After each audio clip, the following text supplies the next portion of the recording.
Hey guys, how's it going? Hope you're all doing really well out there today. In my last video, I showed the new tablet setup that I've installed throughout my home and specifically focused on the tablet that I set up in my son's room to give him the ability to turn his lights and his TV on and off.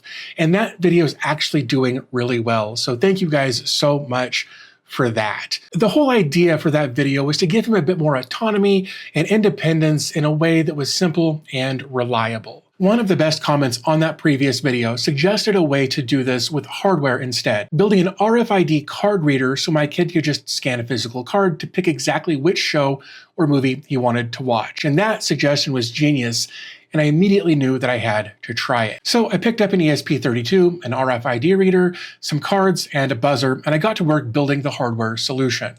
I went through the usual process, flashing the ESP32 firmware, wiring the 7 necessary pins for the RFID module, and adding 2 extra wires for a notification buzzer. The code for the reader is actually pretty straightforward if you've used ESP Home or similar projects before. At a high level, the automation in Home Assistant looks like this. There's an alias and description at the top, and then there's a trigger, which is what makes things happen when a tag is scanned. I also added a condition so that the automation only works between 6:45 in the morning and 7 o'clock in the evening. Now, there's this section that assigns each scanned ID to a specific playlist or movie.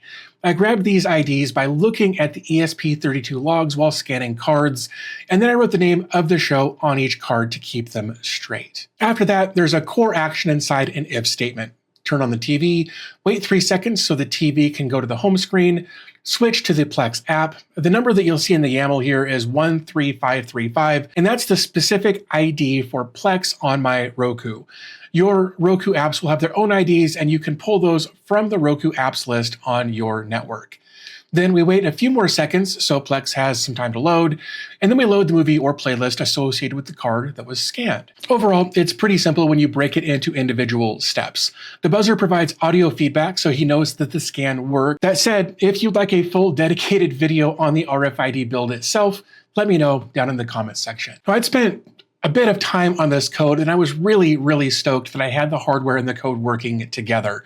But when I changed the code to make it work on my kid's TV instead of the living room TV where I'd been doing all of my testing, it just wouldn't run. Computer says no. I had double-checked the entities and the service calls, but the automation just refused to fire correctly, and I got to the point where I was pulling my hair out. After a few hours of troubleshooting, I realized the issue wasn't with the ESP32 or the YAML. It was a network security setting that I had put in place for his TV that was accidentally firewalling the traffic from Home Assistant needed to control Plex. I was so focused on the big picture that I was forgetting that it could be something outside the project that I was actively working on. And once I fixed the network security issue, the physical reader just started working perfectly, and I was so relieved and so excited. So after all of this troubleshooting and hair pulling, I finally got everything working and was getting ready to mount the reader under the TV next to the tablet. And then it hit me. There's already a tablet mounted under the TV. Why was I building an entirely new piece of hardware, dealing with wiring, 3D printing, and mounting, when I could just convert the whole idea to run on the existing screen? And for my kid, this was really a no-brainer. He already uses a tablet to communicate with us, so there's basically no learning curve there for him. But teaching him to tap a card on a box and listen for a beep would have been extra steps, while his tablet would have already been a natural point of focus. Now, don't get me wrong, the hardware idea was great, and it was the starting point that I needed. But the software solution on the tablet was cleaner and had a much lower learning curve for my kid. So I spent the next hour or so with AI rewriting the logic into individual Home Assistant scripts instead of trying to tie everything to RFID tags. Now, this absolutely could have been done in one long script, but for my dumb brain days, I wanted one script per show. It makes troubleshooting for me easier, and if I want to add a new show, I just create one new script instead of digging through a giant block of YAML. So let's take a quick look through the script that I've got set up for the movie Brave. Our first action is an input Boolean called Brave Pressed. It's turned on, and that action flags and tells the dashboard to change the image. You can create these input Booleans in Home Assistant under Settings, Devices and Services, and Helpers, and they're perfect for simple on-off states like this. Next, the script turns the TV on, and then there are some delays and Plex launches. First, we check to make sure the TV is on and ready to switch to Plex. When the TV is in the right state, Plex is launched, and then we wait for Plex to be ready. After that, we've got media player.play media to play the requested media, in this case, the movie Brave. The key is that the library name and the title in the script must match exactly as they appear in Plex, or the service call might not play the right item. Finally, the script sets the input Boolean back to off, which resets the dashboard image from grayscale back to color. Though we've got some timeouts here in place to give each command time to be ready for the next step. And these delays are important. So if you build something similar, you'll want to test which delay timings work best for your TV and your apps. For playlists, it is a little different. Instead of targeting a movie title, you target the playlist name, and media content type is set to playlist rather than movie.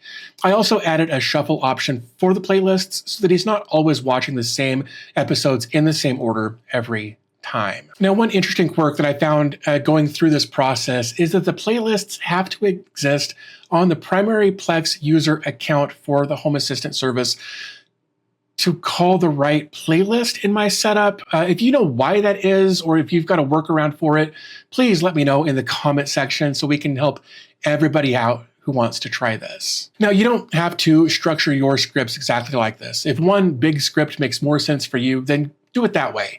The important part for this is that each button has a reliable sequence from pressed to show playing. Also, for the keen-eyed of you out there, I removed the time restriction on the new setup because we've never had an issue with him turning the TV on too early or too late, but I can always add that back in the future if I need to. Once the scripts were in place for each show, I needed a dashboard layout full of buttons that would be simple for him to use and easy to recognize visually. For that, I used a grid card in Home Assistant combined with the custom button card integration from Hacks.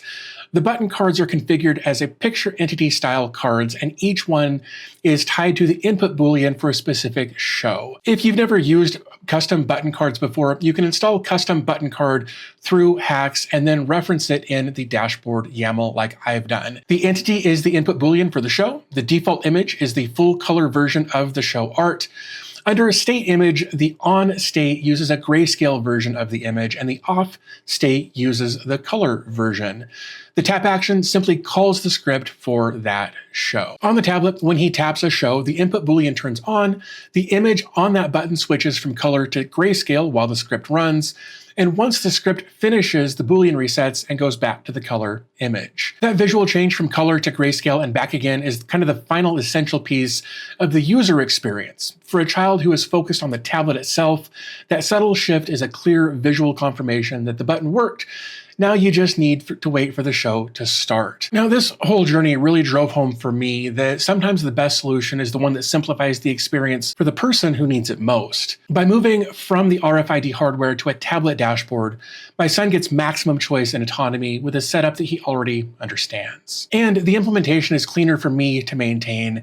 It has a much lower learning curve for him, and there's no physical cards to lose, which means he never loses access to his favorite shows. If you're using Home Assistant to make your home more accessible or to give your kids more independence, let me know what you're doing down in the comments. And if you want to see more Home Assistant projects like this, be sure to like the video, subscribe to the channel, and turn on notifications so you don't miss what's coming next. But with that said, I'm going to wrap this up. I want to thank you guys for spending a few minutes of your day with me here today, and I'll talk to you in the next video.